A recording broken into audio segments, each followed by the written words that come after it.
Growing up in a predominantly Asian community, I experienced a lot of pressure to do well in school. And doing well meant receiving a lot of praises from parents, family, friends, and people around me. And doing poorly meant scolding and nagging to be more like so and so's child.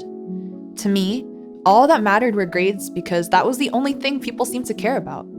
So I would do whatever I could to do well in school, whether it was staying up all night or even cutting corners, looking up homework answers, finding ways to cheat my way through tests in order to get the grades I wanted. The summer after my sophomore year, I got caught for plagiarism and was given an appointment date to speak with the dean. The first couple of days, I tried coming up with all these elaborate explanations to justify what I did or to excuse it away as not that bad. I also reasoned that surely I'll be okay since everyone does this anyways. However, each of these excuses didn't make me feel any better. I had several sleepless nights and loss in appetite. So I finally opened up and confessed everything to my mentor.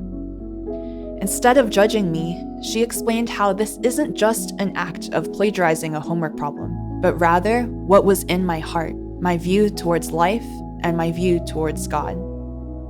As I reflected the next few days, I realized that my view towards life was to do whatever I could to get what I wanted, even if it meant stealing someone else's work, stepping over people, and compromising my integrity and honesty. I saw how I treated life as a game, putting in the least amount of effort in order to get what I wanted, keeping up an image of competency and that I could look like I have my life together, when in reality I feared failure and others looking down on me. I'd go through such lengths of deception in order to keep up my image, and I was deceiving not just others, but also myself into thinking that I was better than I actually was.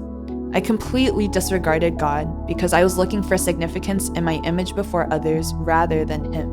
And I realized that I couldn't run and make excuses for my actions anymore, but rather I had to come before God in repentance. As I saw the ugliness within my heart and all the times I cheated to get by, I knew that whatever consequences the dean decided to give me were justified. And as I saw myself through this lens, I realized how much more my sins offended God. And in the same way, any sort of judgment and condemnation was justified.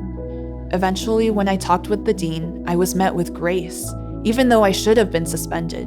If the dean could be so gracious towards me, I realized that God was so much more merciful and gracious. God knew all the ways that I've sinned, and all the ways that I will keep sinning against Him, but He still chose to carry my sins to the cross and show me grace. It was when I finally faced who I was and confessed my sins when I was met with so much grace and compassion from God.